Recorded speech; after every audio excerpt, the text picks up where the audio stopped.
Rijalu qawwamuna 'alan nisa bima faddalallahu ba'dahum 'ala ba'din wa bima anfaqu min amwalihim. Setiap suami itu kata Allah diberikan dua keistimewaan dibanding istri perempuan. Nanti ibu pun punya keistimewaan dibanding suami. Ada ayatnya lagi. Saya ingin bicara tentang suami dulu. Ya kata Allah apa dua keistimewaan itu? Pertama diberikan perangkat kepemimpinan, kekuatan. Makanya kekuatan kepemimpinan itu ada di laki-laki. Wibawanya, kata-katanya, ketegasannya, ototnya, tanda fisiknya. Laki-laki, perempuan nggak ada. Silakan cek. Yang kuat kan kalau disebutkan laki-laki. Kata-kata yang keras laki-laki. Ya, kata-kata yang berwibawa laki-laki. Makanya kalau ada laki-laki yang gemulai, hilang kewibawaannya. Ustaz, saya mau tanya. Habis tuh. Kaget. Tuh. Ya. Makanya nggak ada laki-laki begitu jadi imam, bubar sholat. Ya. Allahu Akbar. Siapa yang mau jadi makmum? Paham ya? Jadi itu yang pertama. Ya, makanya nanti di surat Yusuf itu disebutkan pemimpin laki-laki bekerja sama dengan asisten yang manajernya perempuan. Laki-laki itu seperti matahari. Nabi Yusuf pernah bermimpi, saya melihat matahari dan bulan serta 11 bintang sujud pada saya. Diartikan matahari itu Syamsa itu ayah laki-laki, Qamar itu ibu perempuan. Laki-laki itu seperti matahari dengan kekuatannya sengat. Panas. Kalau ada yang ganggu keluarga, ganggu istri, sengat dia. Jangan diam aja. Terusin aja, saya lagi jengkel, enggak mau begitu. Ya, sengat dia, lindungi keluarga, qawam. Matahari fungsinya mengeringkan pakaian-pakaian yang sedang basah. Kalau air mata itu mengalir di pipi istri Anda, keringkan dengan kalimat-kalimat Anda. Sayang, jangan menangis sendirian, hatiku gelisah. Itu, catat. Itu maksudnya. Keringkan, keringkan, keringkan. Ya, perempuan seperti bulan. Bulan itu kan keindahan. Orang kalau mau lihat keindahan, nggak ada yang lihat matahari. Belum pernah saya tanya mau kemana Pak lihat keindahan matahari, nggak ada. Pasti lihat bulan keluar indah tampil. Demikianlah seorang istri yang baik. Begitu suami pulang lihat cantik fisik itu relatif walaupun jelek mutlak. Ya. Tapi keindahan akhlak itu utama. Makanya Sayyidah Khadijah itu kan ketika Nabi melihat tuh hilang kegelisahannya.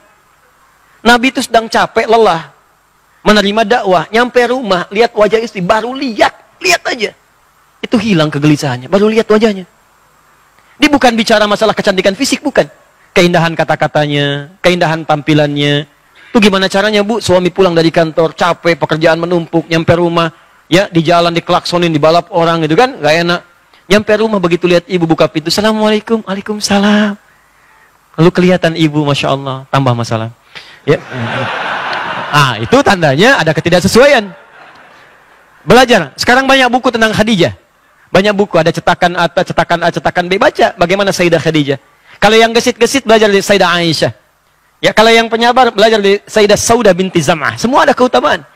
Makanya sering saya katakan di episode yang lalu, kenapa Nabi diperkenankan menikah lebih daripada 4 istri? Karena semua istri Nabi mewakili seluruh karakter perempuan di muka bumi.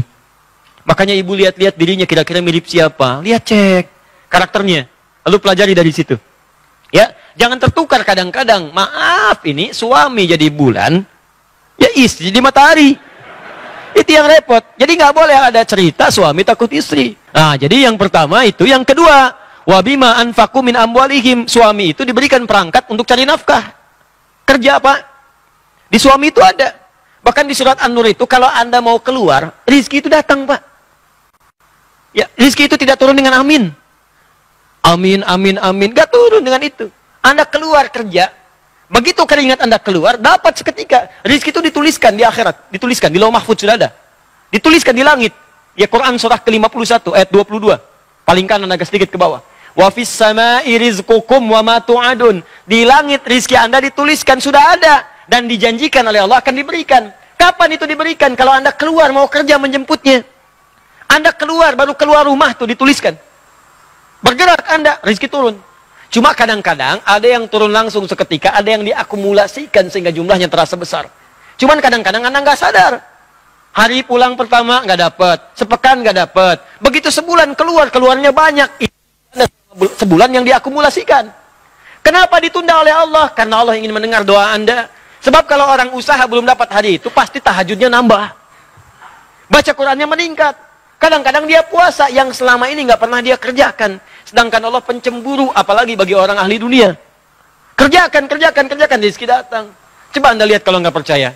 Orang modal cuma tangan aja di persimpangan jalan. Masuk 5.000. Thank you bos. Bos 5.000. 2.000 masih bapak. Ya, 10.000 dipanggil om Anda. Ya, ada yang modal fluid, ada yang jalan, ada yang bawa barang-barang, ada yang belajar sampai tinggi sehingga dengan peningkatannya melesat. Tapi ingat baik-baik kata Allah, setelah dapat itu semua, yang harus Anda petakan, coba pelajari kebutuhan rumah tangga itu berapa. Sebulan 20 juta, gaji 30 juta pendapatannya, 30 juta, maka pahamilah kata Allah, yang 10 juta, itu bukan saya lebihkan, tapi saya berikan kepada kamu untuk nyari akhirat. Cuman dititip, belum itu diambil. Kalau Anda nggak siapkan investasi akhirat, kejadian. Kadang-kadang ada pencurian. Kadang-kadang kebakaran, semua harta habis. Kadang-kadang kebanjiran. Ya, awas. Kertasnya habis, uang kertas. Banjir, basah, habis. Kebakaran, hancur. Apa yang mau Anda banggakan dari situ? Nggak ada. Makanya begitu itu ada, niatkan untuk akhirat. Dan hebatnya kata Allah, begitu Anda keluarkan, ditambah bukan dikurangi. La in syakartum. Quran surah 14, ayat yang ke-7. Gimana mengeluarkannya? Ada zakat. Begitu zakat dikeluarkan naik 10 kali lipat. Makanya keluar zakat. Makanya kata Allah, kalau ada orang lupa zakat, ingatkan dia. Kalau perlu ambil. Ya, yang berhak supaya dikeluarkan. Saking sayangnya Allah supaya nambah hartanya bukan berkurang. Kalau nggak dikeluarkan ada ancaman. Kalau dikeluarkan tambah 10 kali lipat. Di mana dalilnya Ustadz? Quran surah ke-9 ayat 103. Diberikan ke 8 golongan Quran surah 9 ayat ke-60. Yang 103, khudz min amwalihim shadaqah. Ambil dari harta temanmu itu. Ingat dia zakat belum keluar. Ingatkan supaya zakat. Berikan ke 8 golongan. Dapat 10 pahala. Ningkat lagi hartanya. Ningkat minimal 10 kali lipat. Kalau sudah keluar zakat masih ada, infak keluarkan. Infak itu lebih dahsyat. Kalau zakat fardu memang harus keluar. Kalau infak itu sunnah. Kalau dikeluarkan pahalanya lebih daripada zakat. 700 kali lipat paling minimal. 700 kali lipat paling minimal. Dari mana dalilnya Ustaz? Quran surah kedua Al-Baqarah ayat 261. Paling kiri sebelah atas. Matalul ladzina yunfiquna amwalahum fi sabilillah kamathali habba ambatat sab'a sanabil fi kulli sumbulatin mi'atu habba wallahu yudha'ifu liman yasha wallahu wasi'un alim. Orang kalau mau infak diibaratkan kata Allah seperti menanam 1 biji, tumbuh 7 tangkai. Setiap tangkai ada 100 biji baru. 1 kali 7 kali 100, 700 kali lipat paling minimal. Bahkan bisa dilipat gandakan tanpa batas sesuai keikhlasan. Makanya kadang-kadang disentuh pengajian, ada kotak infak, itu bukan mobil-mobilan tuh. Lewat, bukan. Kotak infak.